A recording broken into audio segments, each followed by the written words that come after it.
Nostradamus naît au XVIe siècle, au début de la Renaissance française. Donc il naît à Saint-Rémy-de-Provence, qui a rejoint depuis peu le royaume de France. Il naît en 1503 et il va vivre jusqu'en 1566. Il débute par un intérêt marqué pour la médecine, la pharmacopée. Et il va faire le début de sa vie là-dedans. Il va se mettre en avant notamment dans une lutte assez fructueuse contre des épidémies de peste qui se sont propagées dans le sud de la France à cette époque-là. Et puis, aux alentours de la trentaine, il se consacre à un ensemble de voyages à travers la France, en Italie, etc.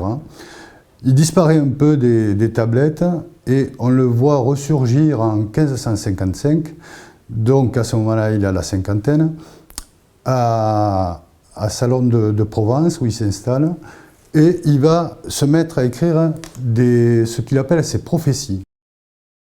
La ville de Carcassonne est la première géolocalisation qui apparaît dans ses écrits, qu'elle est située dès le 5e quatrain de son premier chapitre.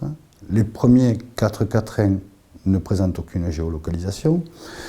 Donc je suis allé voir par curiosité, pour faire au plus vite, disons, ce qu'il y avait au dernier chapitre, au même numéro de quatrain.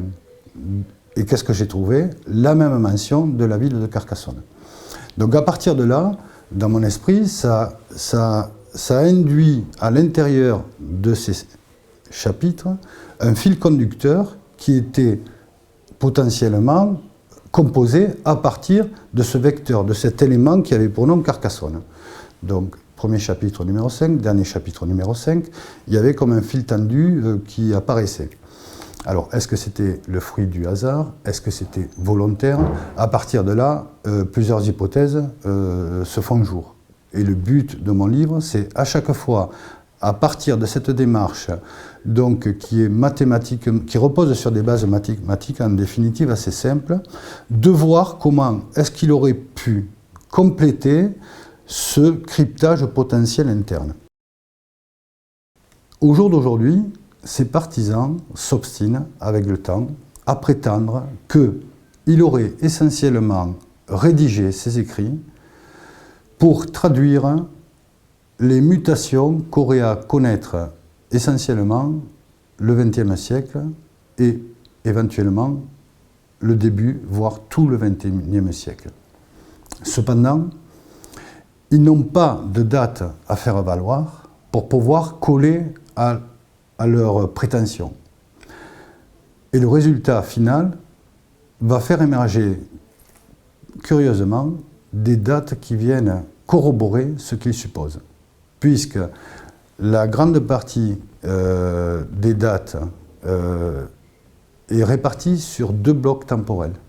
Il y a un bloc temporel qui vient s'imbriquer parfaitement sur la période dans laquelle allait se produire la Seconde Guerre mondiale et tout ce que cela a impliqué depuis lors jusqu'à nos jours, quasiment. Et la seconde période, paradoxalement et curieusement, vient s'imbriquer dans ce début du XXIe siècle également. C'est pour ça que j'ai sous-titré le livre « Élémentaire Dr Watson ». Donc ça fait écho à tout un chacun. Donc, et puis Sherlock Holmes est un archétype de l'enquêteur qui ne laisse rien passer, qui va peut-être voir ce que d'autres n'ont pas vu. À chaque fois que je le rends interactif, je me sers en fait de quelques petits passages, comme des respirations internes pour éviter de m'adresser en permanence personnellement au lecteur. Et c'est Sherlock Holmes qui va prendre le relais. Voilà. Donc c'est un début de nouveau feuilleton de Sherlock Holmes et de Watson, pour ainsi dire, autour de Nostradamus, qui les amène à enquêter autour de Carcassonne, forcément. Autour du pourquoi de Carcassonne, situé dès l'entame, et puis tel qu'on va le retrouver à tel endroit.